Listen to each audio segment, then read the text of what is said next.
This shit's got to go. Hey, guess what country is getting itself out of a financial hole by some rather draconian measures? Well, Greece? No, not even close. Yeah.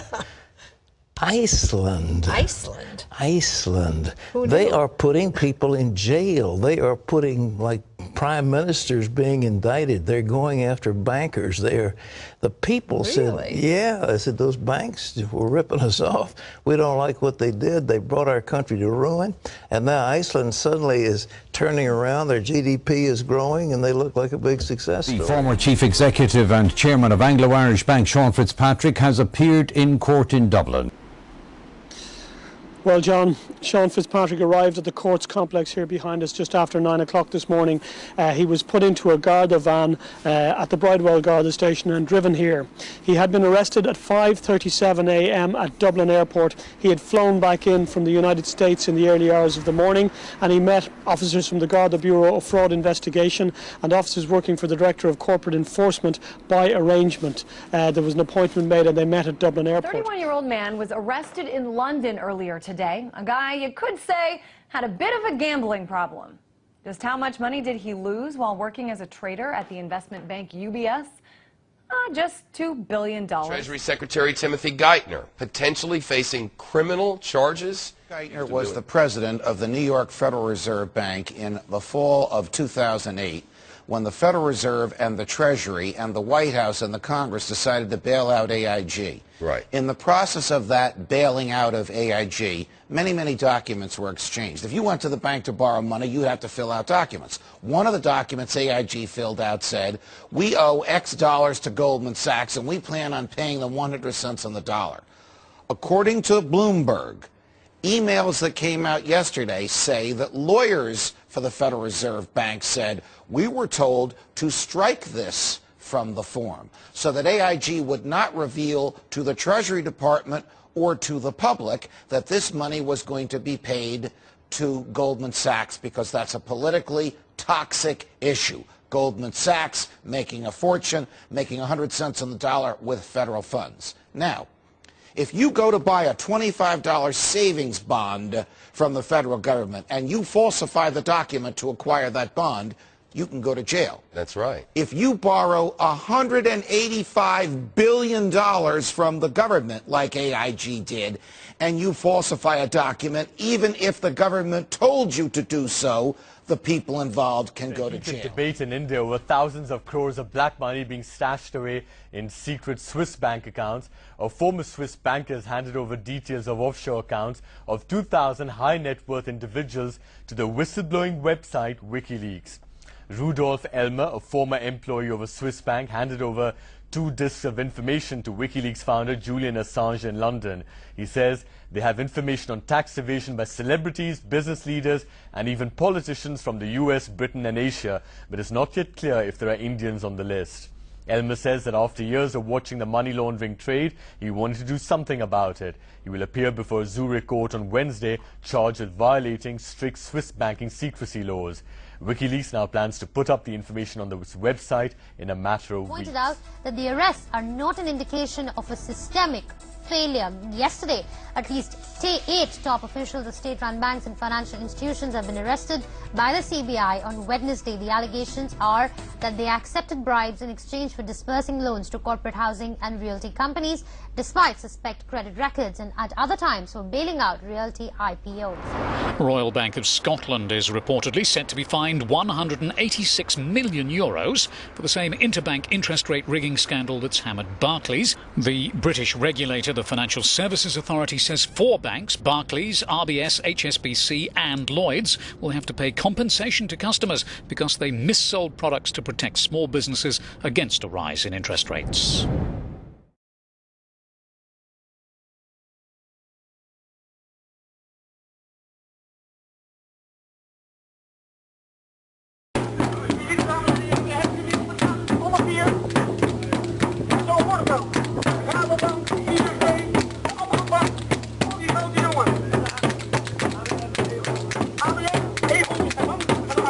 One of the most influential men in the world, but no amount of money can buy his freedom. 62-year-old IMF head Dominique Strauss-Kahn spent the night in a jail cell in an East Harlem police station. It was a far cry from his $3,000 a night luxury hotel suite at the Sofitel in Times Square. That's where cops say he sexually assaulted a 32-year-old maid, chasing her around the suite naked, trying to rip off her underwear, then forcing her to perform a sex act. It's almost like they're not human, isn't it? You look at them and you think, these people don't live in the same world as us. Do you remember that before the crisis happened, what they were doing was decimating the high street banks, laying off all their staff, putting us all on computers when they clearly hadn't developed the technology for those computers. They told us that they were doing that to make things better for us. They didn't. They made things worse for us. And it was simply in order to collect up an enormous amount of money that they could invest in the casino of international banking. And they blew it because they didn't understand it. And then they come back to us and say, oh, can you bail us out now for hundreds of millions of pounds? We give them the flipping money and they don't lend it to us even though they've promised to do so. They have the gall to increase their wages by 12%, to give themselves bonuses and say we've got to do this because if we don't, we'll leave the country. And all the time, actually, in the background, they're committing acts which in any other business I think would be seen as criminal. I have no respect for British bankers and the British banking system at all. They've dragged us into that situation. It's about time they started getting us out. Another posh New York City hotel, another hotel maid saying she was sexually assaulted by another foreign banker. Entering into the synchronized global pullback or recession, and in some cases a depression, then these items are coming to the surface. For example, the 20 to 30 trillion of wealth that's held offshore. And most of that wealth, of course, goes through Britain, goes through the UK, because Britain has the least regulated financial markets in the world. That's why MF Global was in Britain. Lehman Brothers went through Britain. Bernie Madoff went through Britain. The latest Peregrine scandal went through Britain. JP Morgan's $2 to $9 billion loss on their balance sheet happened in London. So London is really the headquarters for global banking fraud. And even though the economy is contracting in Britain, I noticed that the banking sector is still making huge profits. The Barclays chief operating officer that was caught committing fraud just got a golden parachute of £8 million. So as I've said, until you get rid of the financial terrorists, then you're going to continue to get, you're going to have these weapons of mass financial destruction blow up in your face. 2006 and 2007, you were paid about £20 million a year. Now that's 1,000 times more than the average Barclays teller gets paid. Can you be worth 1,000 times more than anybody at Barclays? First of all, most of it wasn't bonus. Most of it was deferred and in equity. And I think, it's appropriate for someone senior as myself to get a blend of short-term and long-term, to get a large portion deferred, and that I'm tied as closely to the shareholders as possible, which was the case. I think market-based compensation is something that is important, and incentives are important. So you think 1,000 times more than the average Barclays teller is appropriate? I don't know where you got your calculations, but I don't, Well, 20 million, 20,000, one is 1,000 times the other. Well, I do the best I can to deliver. Britain's Royal Bank of Scotland is again the target of public outrage, with fresh protests at its branches after the lender awarded over €900 million in bonuses to some of its staff for last year. The bonuses were paid despite the bank posting a fourth quarter loss of €2 billion because RBS is 82% owned by the British government after being rescued with a bailout of over €53 billion of taxpayers' money. I want to assure you, David, that behavior was reprehensible. It was wrong. I'm sorry. I'm disappointed. And I'm also angry. There is absolutely no excuse for the behavior that was exhibited in those activities. We are all in this together. We changed the Conservative Party to be ready for this moment, so that when the moment came, people would see us fit to govern. People would trust us with public services. People would join us to fix the broken society.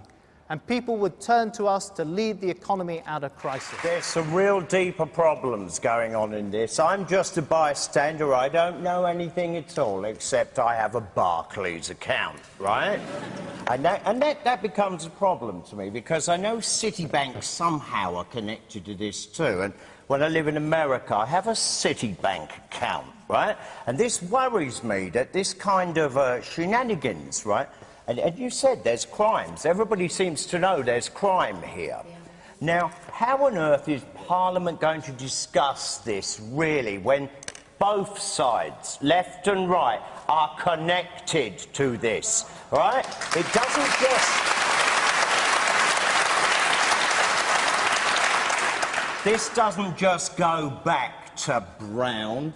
Right? This is part of the ongoing problem. Mr. Diamond comes from Wall Street, right? Hello. Both parties love this idea. They're fiddling with rates, right? They're affecting the world, and everything we used to count on as being dependable and accurate is now going to be discussed by these argumentative chaps. There's never going to be a conclusion in that. Who do you want to see do it? Listen, if I nick a motor, right, I'm going to be up before the judge, the Rosa, right? Hello, same thing. Judge. I'm not in charge. You are. I have no authority over you or anyone else. On the contrary, you have authority over me. Think of me as a spokesperson for all the people of the world, controlled by you through social media. Before we get into how that works, let's take a look at this map. Now, this is us. A bunch of lines, divisions, boundaries, countries competing for limited resources, economic domination, religious superiority. Competition is healthy when it comes to cricket or Facebook travel pictures, but this is just stupid. Let's zoom out and get another perspective. To scale, our solar system is a grain of sand in the Sahara Desert, and this little pixel is our only home. Yet we're sucking up resources like there's no tomorrow, breeding like rabbits, strangulating other species out of existence. Plastic waste in the ocean is growing larger than most countries, with nothing in place to stop it. Industries that are harming our planet are so powerful they can prevent or slow down cleaner technology for the sake of short-term profit. Governments, justice systems, the media are all influenced by self-interest groups whose actions often conflict with the well-being of humankind. Obviously, the world is full of a lot of good people, but as a whole, we're contributing to a system that's broken. We're going down a bad path. So, how do we fix it? Together, through social media, we can influence world leaders and industries to start improving the world as opposed to ruining it. We know this will work because history has repeatedly shown us that leaders and industries must follow public opinion or they fail. Sharing this video, endorsing it, tweeting it, goes a long way toward the creation of a legitimate global democracy.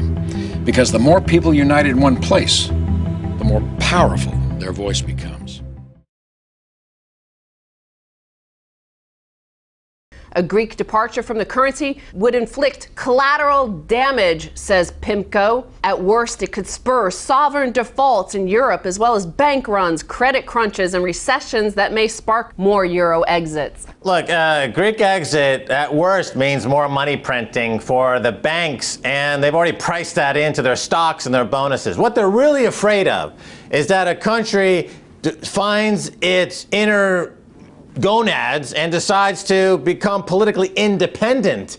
That's what they're fearful of. A country standing up for itself. They want Iceland to be just contained. They don't want Greece to stand up for itself. They don't want Ireland to stand up for itself, because then they would tell the bankers to stuff it. That's the real problem. They threaten this financial terrorism, which is false. It's false. These are false attacks. It was a false attack in 2008. It was a concocted, overcooked attack in 9/11. It's a false attack.